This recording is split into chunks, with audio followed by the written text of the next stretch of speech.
Happy New Year, everybody. It's the end of a year. Or, I guess, depending on how you look at it and when you listen to this, it's the start of a year. Normally, I'd be taking this week off, because the episode literally falls on New Year's Eve into New Year's Day. And I'd normally just take the week off, say, hey, I'm taking a little bit of a breather, and I'll be back next week. But instead, I thought it would be fun to do a little bit of a behind-the-scenes episode. Or I guess maybe a better turn of phrase for this show would be an In the Shell episode. So today we're not going to talk about much of a major hack, hackers in the industry, or APTs. This episode came at the suggestion of a couple of members from the show's Discord. Over the last few months, I've had a few people reach out to me wanting to know more about the process behind the show, and sometimes a little bit more about me. And I very much enjoy talking about this, but I thought maybe this could be some fun bonus content for you as well. So today, I've got two little behind-the-scenes topics for you. First, I'm going to take you through what actually goes into making an episode, the kinds of sources I use, how I get ideas, what my goals for episodes really are, and then I'm going to do a little bit more about my journey through this past year, 2024, in media. This year, I decided to track all the new content that I took in, from movies to TV shows, and even including books. If it was new to me, I added it to my list and I ranked it. I won't go so far as to review each and everything that I took in, but I wanted to talk a little bit about some of my favorites, maybe give you some recommendations, or at least some ideas of what you might want to stay away from. Really, it was all about seeing what kind of content I took in over a year.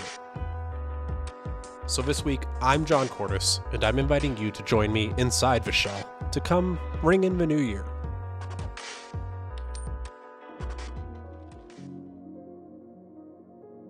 I said it in the intro, this episode's going to be just a little bit different.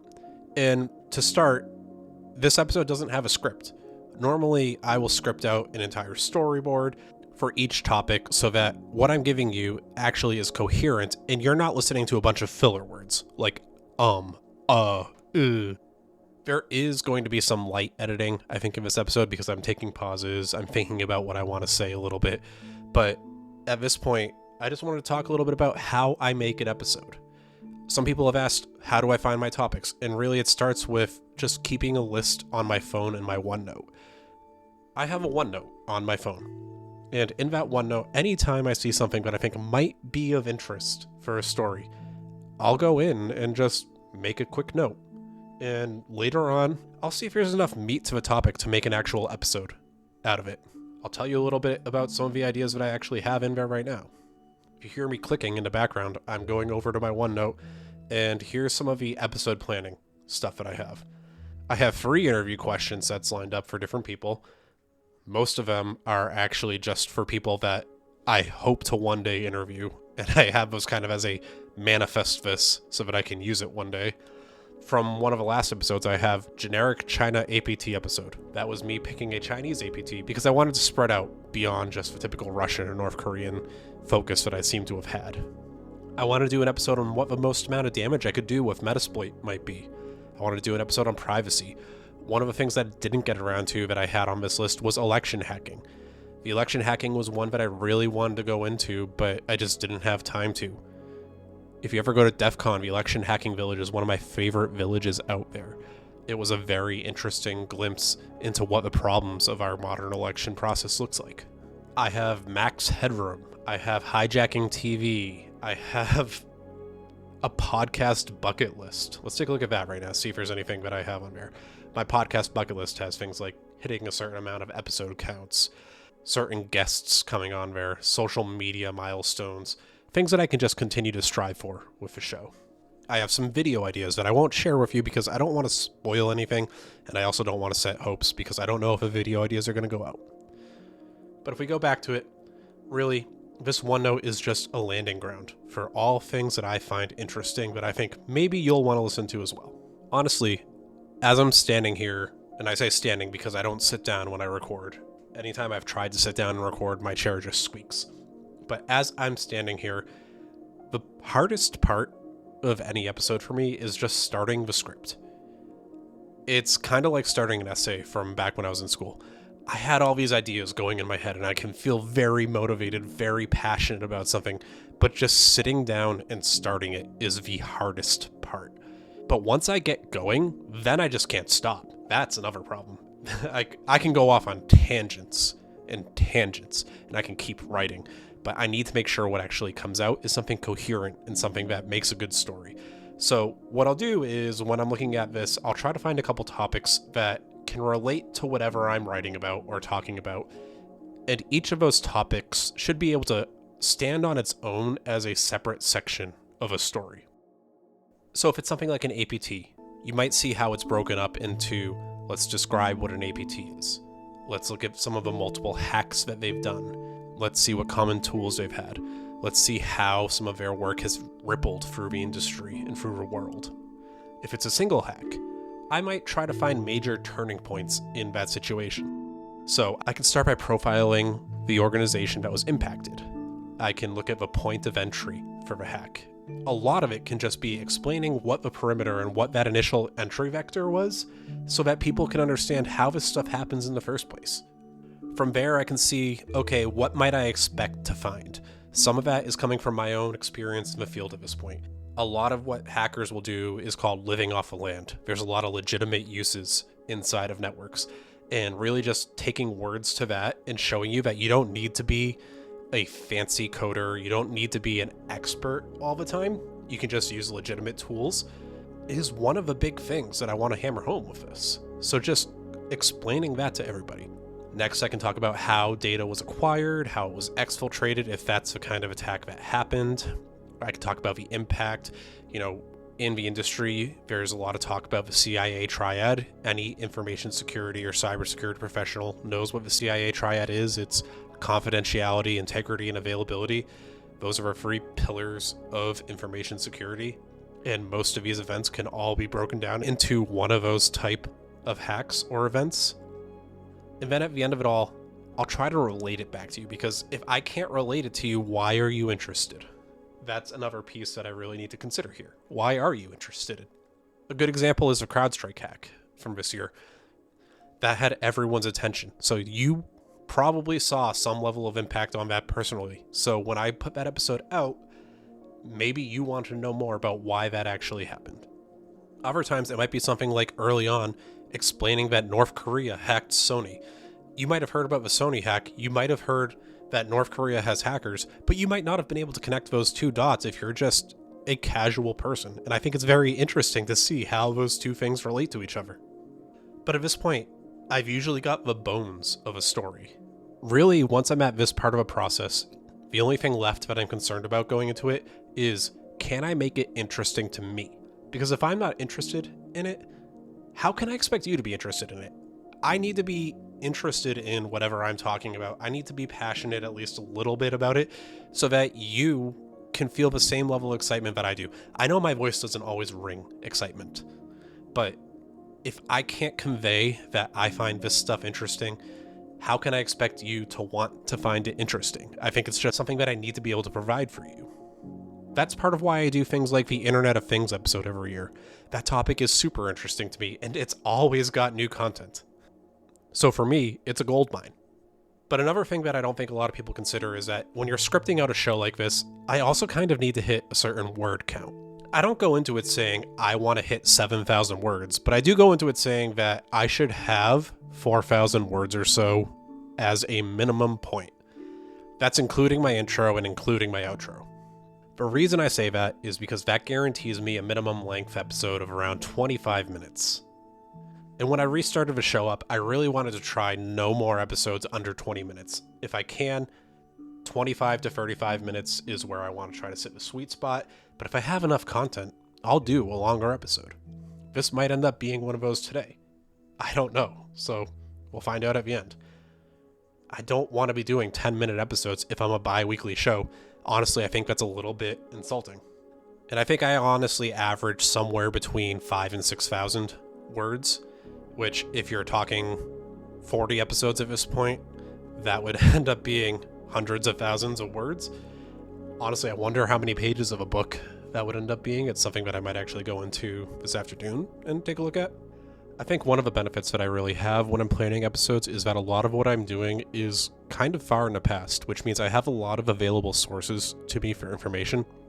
It's why a lot of the times in the episode when I'm reading quotes, I try to mention where it's from, because I have the benefit of an entire security industry doing white papers, doing research efforts, doing blogs that I can have at my fingertips. And I try to make sure that what I use is reflected based on where I got it from. Because a lot of the times, I'm not the ones doing the initial research. I'm finding it, I'm aggregating it, and I'm putting it all into a story that really works for you. Because let's be honest, when I talk about a vulnerability chain, you don't need to know exactly which memory addresses are vulnerable in the buffer overflow. I need to cut certain things to make sure that it's accessible to you, and to make sure that we don't get too derailed in the technical details. Personally, that's something that I kind of struggled with for a long time. I think I've told this story several times to any of my coworkers or people who know me in the industry, but one of the reasons that I started this podcast was so that I could go in and tell technical stories to non-technical people. And one of the triggering events on this was, if you recall a few years ago, I think it was 2020, there was a vulnerability called the SM Bleeding Ghost. It was an SMB vulnerability. I think it was a buffer overflow vulnerability. But we had a meeting at that time where I was trying to express how concerned we should be about that vulnerability to my team. And what I found was I was going way too into the technical details of this vulnerability for what I actually needed to say. And at the end of that meeting, I left thinking, wow, I really did not need to spend 25 minutes on that. I could have just calmed down, expressed in a more high-level term what was happening, and told everyone what we need to be doing.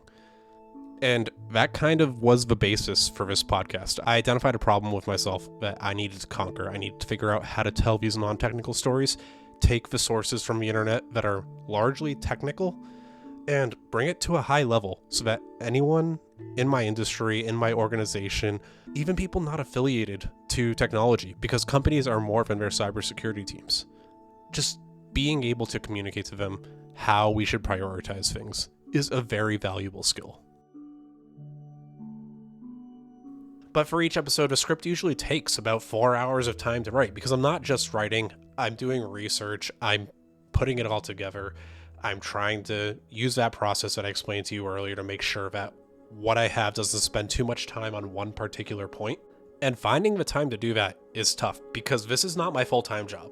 A lot of podcasters in this field, you'll see that this is their full-time gig. I'm doing this purely because I like to create content and because I love this field. So it's on a when I can do it basis. And I have a family, I have friends, I have hobbies. So finding the time is kind of tough. One of these days, I don't know, but I might have to stop. But for now, the way I do it is I typically take about an hour before work every day to devote to either a podcast, studying for a certification, or some kind of hobby. I typically sign on for work around 8 a.m. on the days that I work from home. So for me, that means around 7 a.m., I'm probably cranking out an hour of studying, an hour of podcast work. So I could be writing, I could be scripting, I could be researching. And I think all in all, like I said, it ends up around 4 hours of time to actually write each episode from start to finish. And that's without grammar checks. The grammar checks are honestly one of the last things that I do. But after I'm done with a script, that's when I actually need to record an episode. And you might have seen some of this on the Instagram, but recording is honestly the other hard part that I never really thought was hard. I thought I could just stand in front of a microphone and go at it. But I learned a lot of stuff very quickly, very early on. I learned that I don't sit in my chair for this. I learned that I should have some level of audio control in the form of soundproofing. So what I have in front of me is a little shield that blocks some echoes. It's not perfect, but it's better than getting a studio, and I don't have a closet in the room that I'm in right now, which, if you go back and look at Instagram, you will see I literally started recording in a closet. The audio quality was great, but it wasn't comfortable, and I sacrificed that little bit for the comfort and the ability to have my actual recording computer right next to me, not lugging in a laptop and having to worry about that bit. So once the episode is all scripted out, and I'm ready to record, I need to actually start that process. In the same way starting the script can be some of the harder challenges of a show. Starting to record is also a little bit of a challenge. Some days you just might not have it. Right now I'm a little bit worried because I'm coming off COVID and I really want to put this episode out, but I'm worried that my voice just isn't good for recording today. And honestly, if the episode is out, I deemed it good enough. If it's not, then I'll have posted something to the Discord explaining what happened. But I'm sure you get it. Some days your throat just doesn't work well. Some days you have an irritation. Some days you just don't want to talk. Let alone, it's another one of those things that you have to find time to do. I'm sitting here at 7:22 a.m. on a Monday morning recording. And I'm not going to pretend that I thought I could come into this like a professional, like I could be a voice actor or anything like that. But honestly, I think that's part of where I saw the most growth over the past few years doing this as well. I've learned a lot about not caring what your own voice sounds like, about what does and doesn't work as I say it out loud for a podcast. Maybe I need to redo a line or two. And about ad hoc additions. I do script most of the episodes, but I will say there is quite a bit of just ad-libbing, changing things up on the fly, adjusting the script as I'm recording. That does make it into the final cut. All in all, once I'm done recording, most episodes end up being maybe 10 minutes longer in the raw recording than the final product. I have to take time to edit out coughs, sneezes, maybe some of those lines I redid. There are going to be ad hoc edits. There are going to be things that I didn't think worked that I might just take out of the episode entirely. When I first started, it was so much longer, though. I get it down to maybe about 10 minutes longer than the current episode length for the raw recording, but when I first started recording and I had no idea what I was doing, some of the episodes were half the size of a raw recording. It was really funny to me, but that took a lot of time to edit down. In terms of software, I do a lot of my recording and editing in Adobe Audition. I have a subscription to Creative Cloud so that I can do things like Photoshop edits. I can do the Audition recording. I had some Adobe stock licenses that I used. And then I utilize a Stream Deck. Back when I one day had aspirations of doing streaming, I thought it would be a good idea to have a Stream Deck, one of those little keypads that you could do things like go live on. And instead of actually using it to stream, I've reconfigured it to be hotkeys for Adobe Audition to do things like mute, play, pause, splice, adjust the audio levels, add effects. It's effectively become an editing keyboard for me. Once that first pass of removing all the junk comes off, that's when I'll layer over the music that I use for background and theme music. At that point, when it's done and I've got all the audio balanced, I'll listen to it once before I save the episode file. If I like it at that point, I'll schedule it for the hosting platform to put out on whatever day I want. So usually that's a couple days ahead of time. So I'll probably today on Monday put out the episode for Wednesday at 3 a.m. Eastern time. What that does is that lets me sleep on it for one night. And then tomorrow in the podcast platform, I'll listen to it one last time for quality control. I used to miss things pretty frequently because I never really listened to it once I edited it.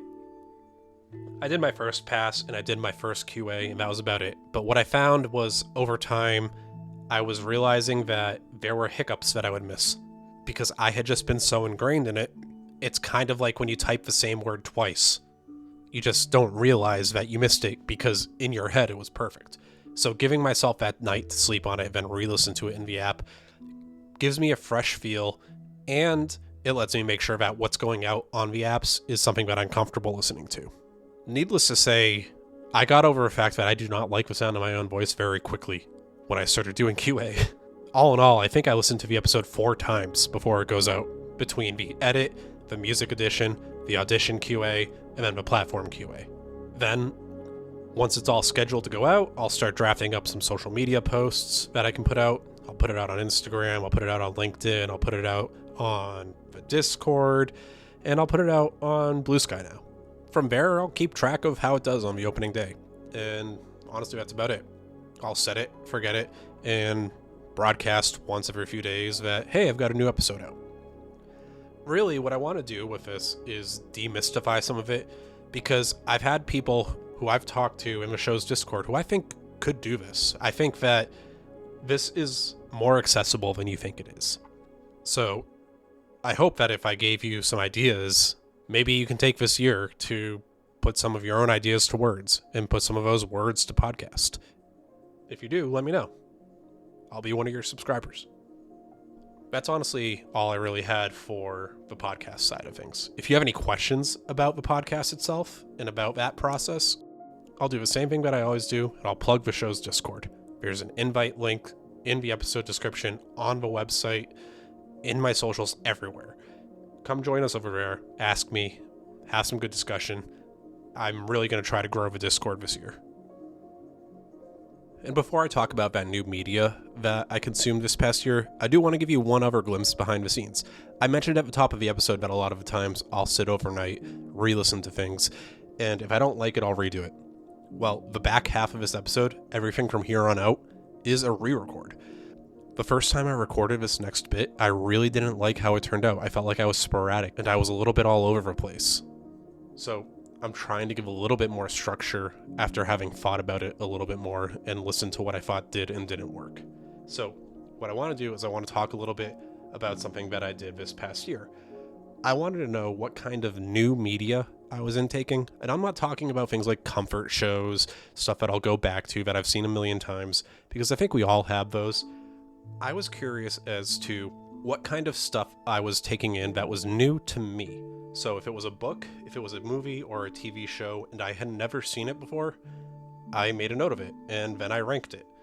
And I thought I'd go through that, offer maybe some suggestions to you, or let you know what kind of stuff I like to read or watch. And, if you find it valuable, cool.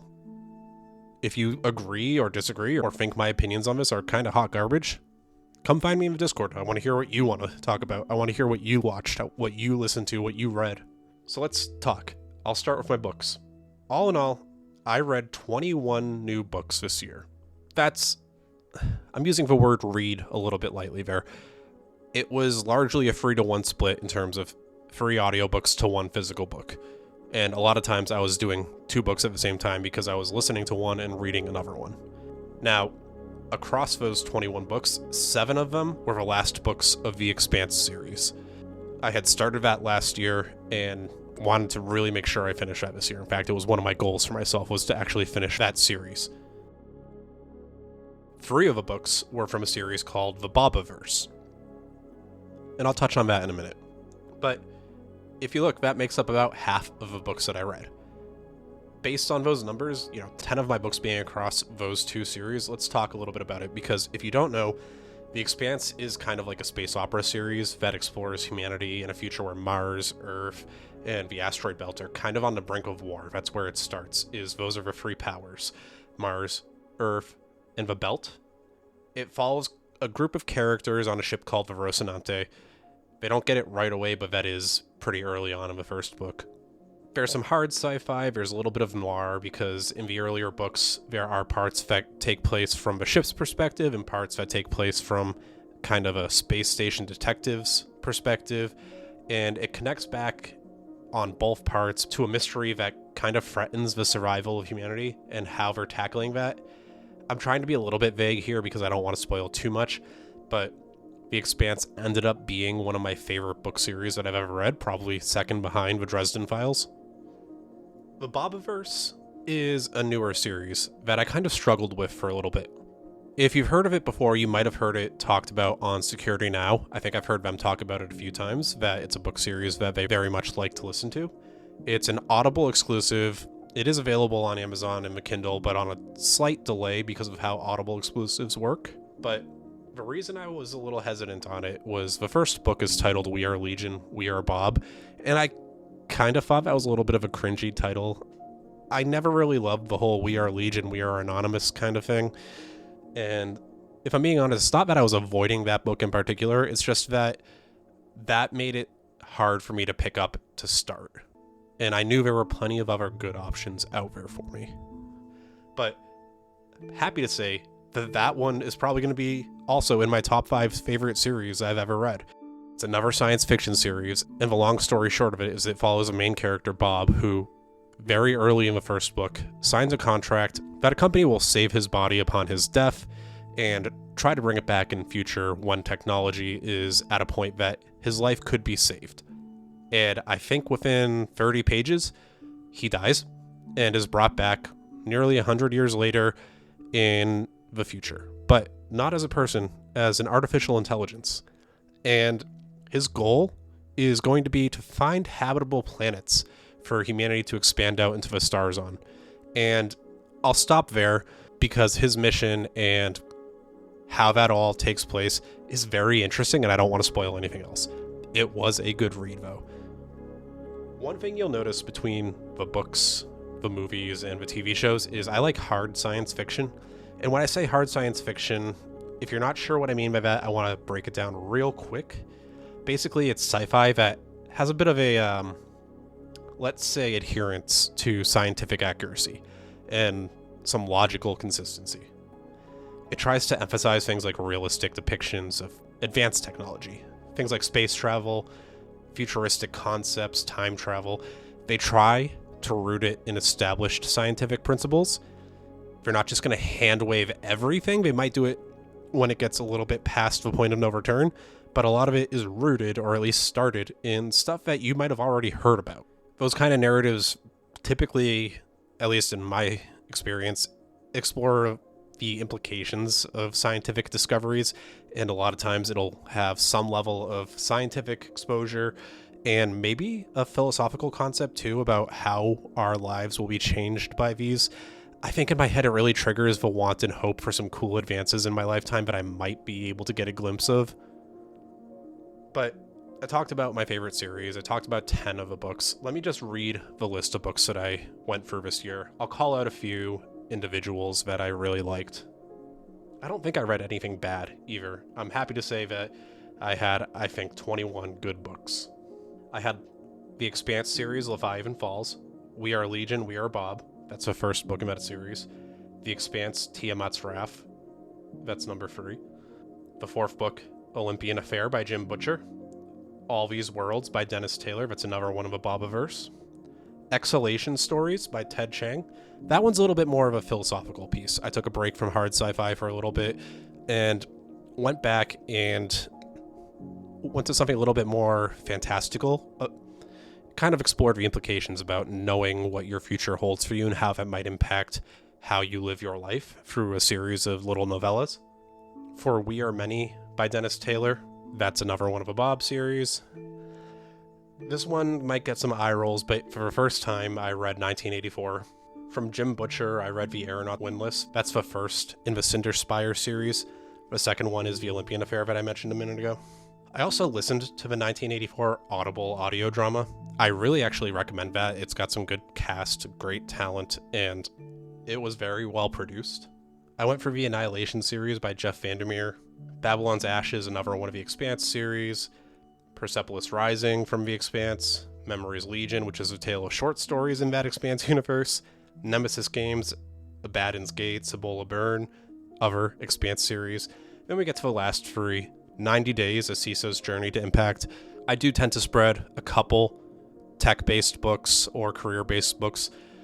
The CISO's Journey, for me in particular, is about learning how to be a CISO and what that means beyond my little bubble of cybersecurity.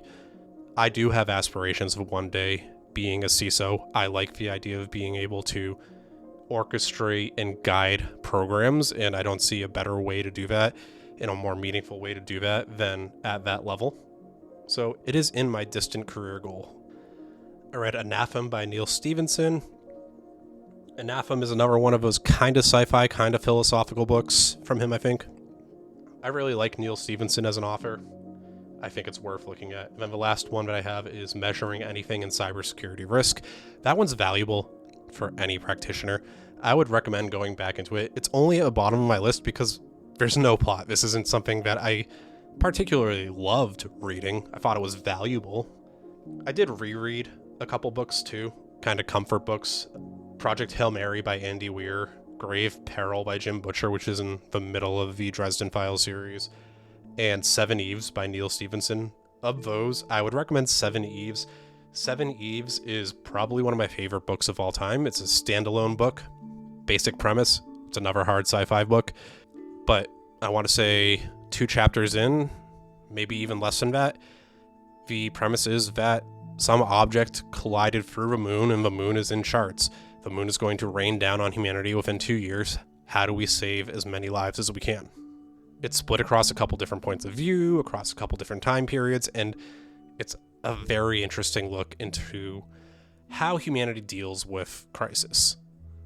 Now, I will asterisk that this was written, I think, 10 years ago, a little over that, and there are some very clearly public figure stand-ins for people like Neil deGrasse Tyson, Elon Musk, Hillary Clinton.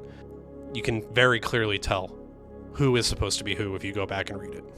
But that being said, I'll probably end up rereading it next year. It's one of my comfort books, which is weird because it's about a lot of tragedy, but I love this book so much. All right, I want to move on to TV shows. In the same vein of hard sci-fi, in my book intake, I watched the entirety of the Apple series For All Mankind. It spreads across my rankings. It's not all at the top or all at the bottom. There's a lot of great stuff and a lot of bad stuff in there, but the premise of that is that it's an alternate history where Russia landed on the moon first and how the United States and the world responded to that. So from that point on, things are different. You know, from the United States point of view, it was a lot of, well, the race isn't over. How do we get back into first place? And it tackles things like setting up a moon base and going to Mars and what they could do to regain the spotlight. There's a lot of really cool pieces in there. And I think there are some weird choices and some maybe not great choices, but it was a good series. I very much enjoyed it. But my favorite of the year was absolutely season 2 of Arcane. Arcane is an animated series from Netflix. You don't have to have seen or played League of Legends, the video game that it's based on, to understand it at all. It's completely separate. It does kind of help, I guess, if you want to pick little Easter eggs out, but I'm not ashamed to admit that this show, is one of the shows that really kind of made me cry a few times this year. It's got a great soundtrack, amazing visuals, storytelling is fantastic. Each of the 2 seasons is broken up into 3 parts that are kind of 3 episode arcs. So all in all, you have 6 different arcs, I would say. Of any of the TV shows that I recommend, that's one that I would go back to. Some of my other top ones were a couple animes as well. I watched Frieren, Beyond Journey's End, and Delicious in Dungeon. I think early on in the year, I was looking for some kind of, not necessarily slice of life, but more comfort shows. Delicious in Dungeon was a fun show I very much loved. I think it's just a good time, and it's one of the ones that I really think the dub outshines the sub, if you're into that kind of stuff for anime. And then Frieren, Beyond Journey's End, it's fantastical, but action isn't at the forefront. It's about a character who, and I'm again being vague here, is going to outlive everyone else. Her lifespan is thousands of years, and she's dealing with an adventuring party comprised of people that have a standard human lifespan. So it takes place across 2 time periods. The first with this great adventuring party that she's going on one of the titular adventures with, and then several decades later when most of the adventuring party is gone or dying, and how she responds to coming to grips with the fact that she may have missed out on some very key moments because of how she views certain parts and portions of her lifespan. Overall, all the shows that I watched this year, I'll go from top to bottom, rapid fire here. Arcane Season 2, For All Mankind Season 1, The Bear Season 2, Frieren, Delicious in Dungeon, Fallout, Agatha All Along, Season 1 of A Bear, Season 1 of Dandadan, Demon Slayer, Season 3 of A Bear, The Free Body Problem from Netflix. I want to stop here.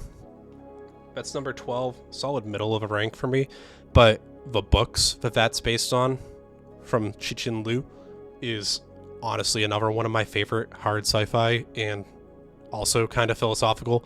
The Dark Forest is the second book in that series, and it truly is something that I think about once a month. It's a kind of scary concept, so definitely recommend going back and reading those.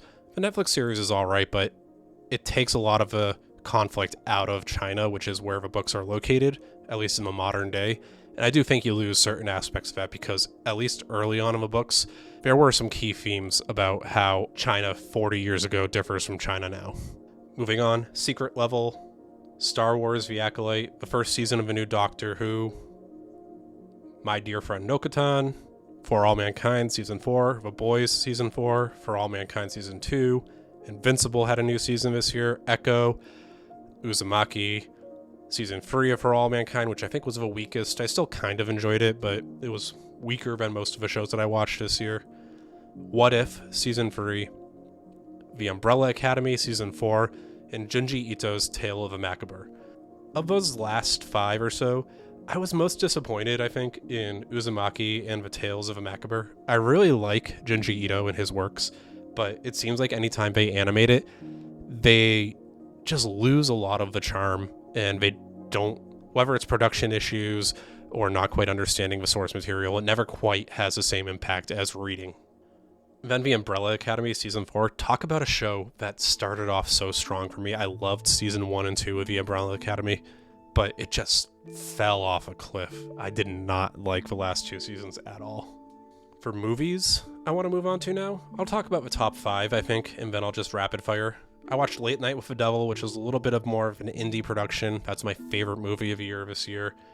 Dune Part 2, Civil War, which I know a lot of people kind of divided on. I think a lot of people expected a little bit more into why that happened and not necessarily a look at the photojournalism side of things or the response on the ground level of how people would handle a situation like that. I think people wanted to know more about why the country was in civil war, and that's just not what you get there.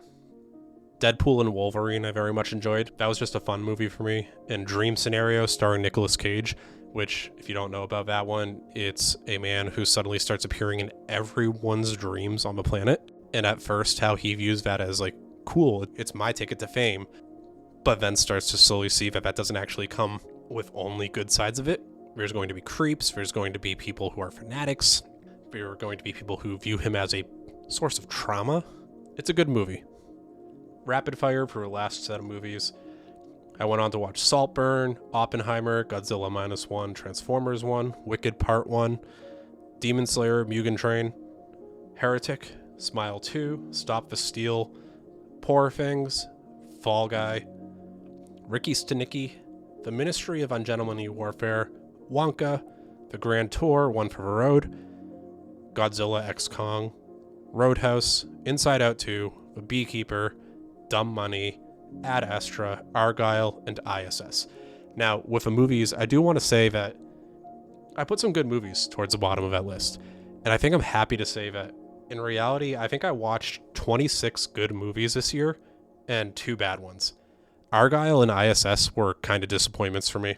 Argyle just didn't work for me. I think there were a lot of things that I didn't like about how it looked and about some of the plot decisions that they made.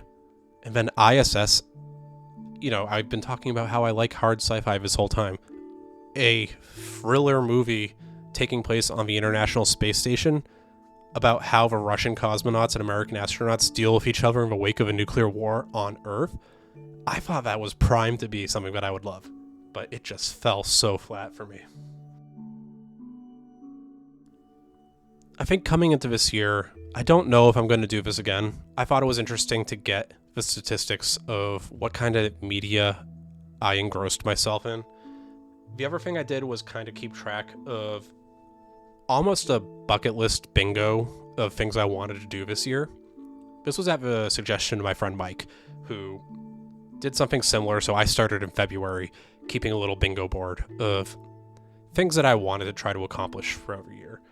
Some of the bigger hitters that I had on there, without getting too much into my personal life, included having scotch in Scotland and a Guinness at the Storehouse in Dublin. That was a trip that I went on this summer that I very much loved. I'm currently on 345 days on a Duolingo streak. My goal was just to get a 90-day streak. I wanted to finish the Expanse series. I got a new car. I had a month where I didn't drink any alcohol at all, which I thought was a little bit impressive. I do like socially drinking, but I wanted to take a month and just not have anything. I got into astrophotography a little bit too. I have a nice Celestron telescope. I say nice, it's definitely not the best, but I have a Celestron telescope and a Canon EOS, and I got some cool pictures of the solar eclipse and of some of the more recent full moons that are up in my neck of the woods, and it's just a hobby that I'm really looking to try to expand upon this year. In terms of my 2025 goals, stuff that I think you all might be interested in is I'm testing for my OSCP this year. I'm going to be going to DEF CON. I'm trying to speak at a couple industry events and publish a couple more white papers. I had my first credit in a white paper this past year, and I was very proud of that. I'd like to try to find something that I want to write about in addition to talk about on the podcast. I want to get 5 interviews done, I think, this year for a podcast. I want to try to branch the show out a little bit more and do some more bonus content as well. A few video pieces. You'll see some of that. I've already teased the bad movies piece of it. Apart from that, everything else is kind of fitness and personal based. I'm trying to get my deadlift back up to 405 pounds. I'm trying to run a 10K again this year. Little things like that.